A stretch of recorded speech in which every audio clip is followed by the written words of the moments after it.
बच्चों, आज मैं आपको वर्ण विचार के बारे में समझाऊंगी। कई बच्चों के होमवर्क चेक किए गए थे तो उन्होंने यही कहा कि मैम हमें ये समझ में नहीं आया है। तो इस वीडियो को देखने के बाद आपको वर्ण विचार समझ में आ जाएंगे। तो सबसे पहले जब आप स्कूल जाते हो, नर्सरी में जाते हो, तो आप सबसे पहले क्या सिखाती है टीचर्स आपको? स्टार्टिंग पढ़ाई की कहाँ से होती है? आपको सिखाते हैं ए से अनार, आ से आम, छोटी ABCD में ABCD।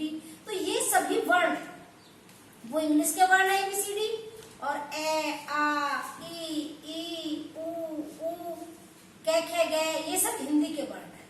यानी कि किसी भी भाषा की जो सबसे छोटी इकाई होती है, सबसे छोटी ध्वनि होती है, जहां से वो बोल सकते हैं, जिस सबसे छोटी पे चले जाइए आप, जिससे हम शुरुआत करते हैं सीखने की किसी भाषा को, उसी को ही वर्ण कहते हैं। यानी कि आप परिभाषित करोगे तो कैसे कहोगे कि किसी भी भाषा की सबसे छोटी ध्वनि को वर्ण कहते हैं। अब हिंदी में वर्ण कितने होते हैं वो मैं आपको बताऊंगी, और ए आ कै खे गे ये सभी वर्ण है, ठीक है। अब आप समझिए वर्णमाला क्या होती है। जिस प्रकार से मोतियों से मिलकर माला बन जाती है, उसी प्रकार से वर्णों से मिलकर के वर्णमाला हो जाती है। तो वर्णों के समूह को वर्णमाला कह देते हैं। वर्ण भाषा की सबसे छोटी इकाई है या सबसे छोटी ध्वनि है, और वर्णमाला वर्णों का समूह है। अब हिंदी में आपको मैं ये बताऊंगी कि जो वर्ण होते हैं वो मुख्य रूप से दो प्रकार के होते हैं, स्वर और व्यंजन। स्वर और व्यंजन, ए आ ई ऊ ए ऐ ओ औ, और री भी रह गया इसमें। री ये स्वर है, ये 11 होते हैं। स्वर कितने होते हैं? 11। कौन कौन से होते हैं स्वर? ए आ ई ऊ री ए ऐ ओ औ, ये 11 स्वर है। अंग और एह आप ये भी पढ़ते हो, इन्हें स्वर में नहीं पढ़ा जाता। इनको ना तो स्वर में रखा गया अंग और एह को, और ना ही व्यंजन में रखा गया है। इनका अलग समूह बना दिया, और उस समूह का नाम आयोगवाह होता है। क्या होता है बेटा? आयोगवाह। अंग और एह, इन दोनों को ही आयोगवाह। एग्जाम में ये क्वेश्चन आता है कि आयोगवाह कितने होते हैं, तो आयोगवाह 2 होते हैं। कितने होते हैं? 2, अंग और एह। अब मैं व्यंजन के बारे में समझाऊंगी। व्यंजन कहां से स्टार्ट होते हैं? व्यंजन कै कबूतर से शुरू होते हैं और है हल तक माने गए हैं। यानी कि कै खे गे घेड़े, चे छे जे झेड़े, पे ठे डे ढेड़ने, ते थे दे धैने, पे फे बे भे में, ये रे लेवे, शे है, छत्र उश्र। अब इनके भी समूह बांटे हुए हैं। जो कवर्ग है, ये कै वाला जो वर्ग है उसको कवर कहेंगे, चे वाले वर्ग को चवर कहेंगे, ते वाले वर्ग को टवर्ग, और ते वाले को तवर्ग, और पे वाले को पवर्ग। यानी कि पहले व्यंजन से इनका नाम, कि पे वाला वर्ग तो पवर्ग, ते वाला वर्ग तो तवर्ग, ते का वर्ग तो टवर्ग। इनमें 5-5 व्यंजन है हर वर्ग में, आप देख रहे होंगे, और ये कवर्ग। तो 25 हो गए। इन 25 व्यंजनों को स्पर्श व्यंजन कहते हैं। आप इनको बोल के देखिए, कहीं ना कहीं आपकी जीभ, आपके दांत, आपके ओष्ठ यानी कि होठ, कहीं आपका कंठ, कहीं ना कहीं से इनकी टचिंग होती है।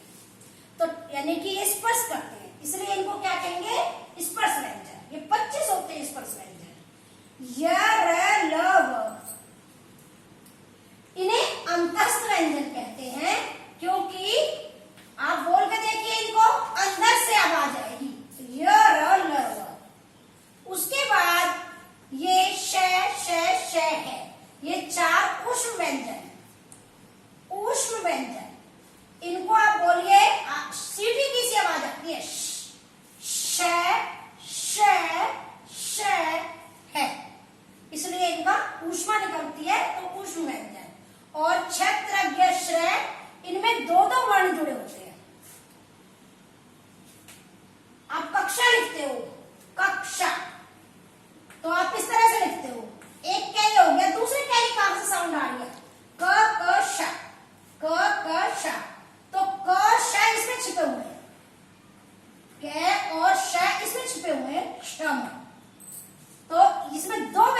छिपे हुए हैं, इसलिए ये संयुक्त व्यंजन है।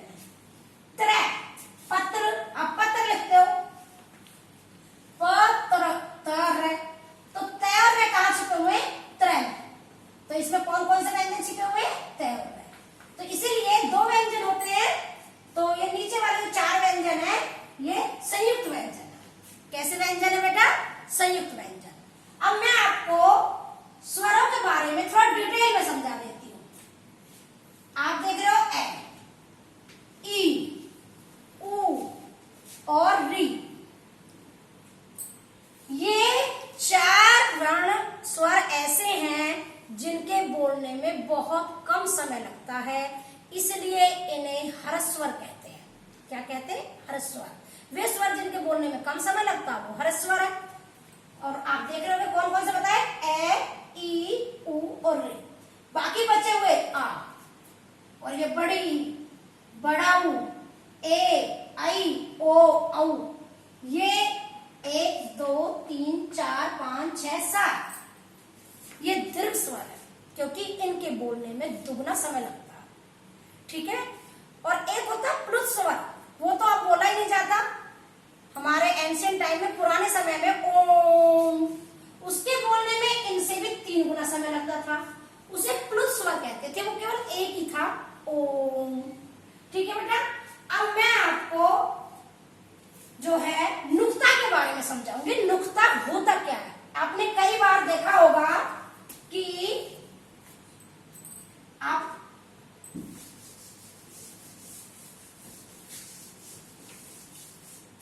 आपने कई बार देखा है कि जय में एक बिंदी लगी होती है या नीचे, ये नुक्ता है। इससे आवाज बदल जाती है। जैसे मैं लिखती हूं जरा, और ये नुक्ता लगाकर लिखती हूं जरा, आवाज बदल जाएगी। जय की पूरी आवाज नहीं होगी, जरा। जरा, जरा होता है बूढ़ा, बुढ़ापा।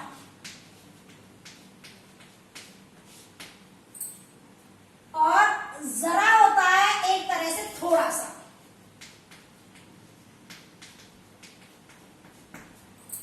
उसके बाद कई बार आपने देखा होगा कि जो नुक्ता है फे में लगा होता है, फे में।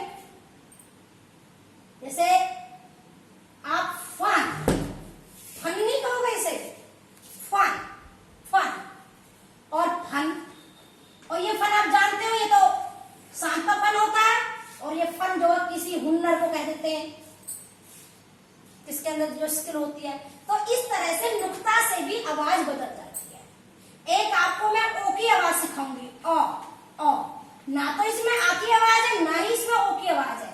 इसमें एक अलग से आवाज है जो ऐसे लगता है कि ओ की भी है और आ की भी है। ओ, जैसे डॉक्टर, डॉक्टर भी नहीं कहते हम, डॉक्टर भी नहीं कहते, डॉक्टर, डॉक्टर, डॉक्टर नहीं बोलते ना, डॉक्टर बोलते, डॉक्टर।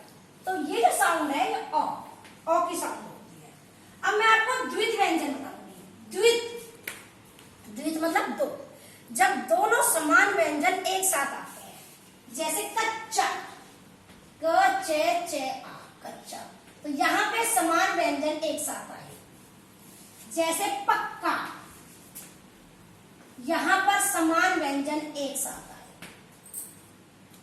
तो इस तरह से ये कैसे व्यंजन होंगे? द्वित व्यंजन, क्योंकि समान व्यंजन एक साथ होने से उनकी आवाज थोड़ी बड़ी हो जाती है, तो इन्हें कहते हैं द्वित व्यंजन। कैसे व्यंजन कहेंगे? द्वित व्यंजन। अब मैं आपको अनुस्वार और अनुनासिक समझाऊंगी।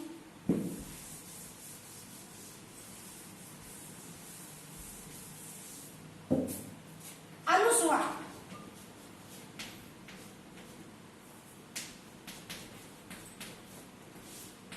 जो चंद्र बिंदु होता है इसको अनुस्वार कहते हैं। इस चंद्र बिंदु को क्या कहते हैं? अनुस्वार। जैसे कंघा, पंखा, धंधा या शंख। और अनुनासिक,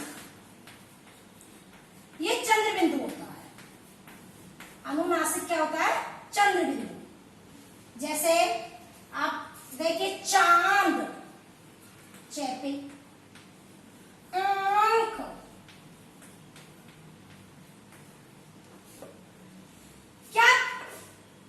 अंतर होता है दोनों में, समझिए। जो अनुस्वार होता है उसको बोलते समय केवल नाक से आवाज आती है, और जो अनुनासिक होता है इसको बोलते समय मुंह और नाक दोनों की आवश्यकता होती है, और दोनों से ही आवाज से हवा निकलती है। ठीक है बेटा, अब मैं समझाऊंगी आपको अल्प प्राण और महाप्राण।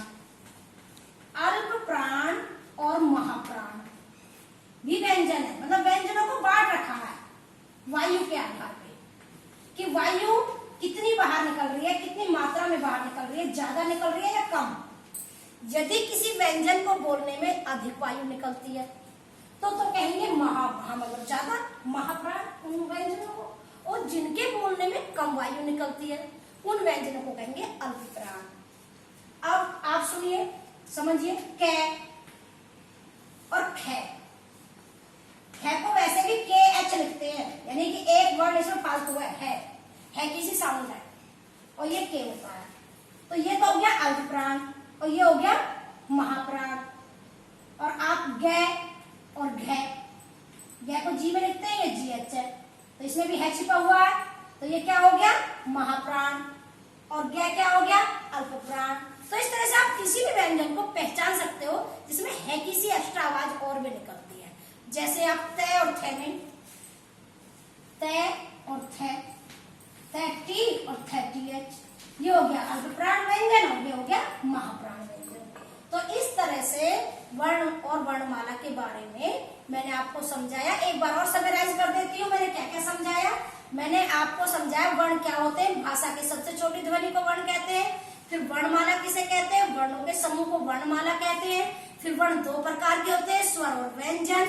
फिर स्वर समझाए मैंने आपको, ह्रस्वर और दीर्घ स्वर। ह्रस्वर वे होते हैं जिनके बोलने में कम समय लगता है, दीर्घ स्वर वो होते हैं जिनके बोलने में दुगना समय लगता है, प्लुत स्वर वे होते हैं जिनके बोलने में 3 गुना समय लगता है।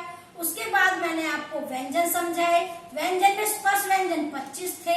उसके बाद अंतस्थ थे, श है ऊष्म व्यंजन थे,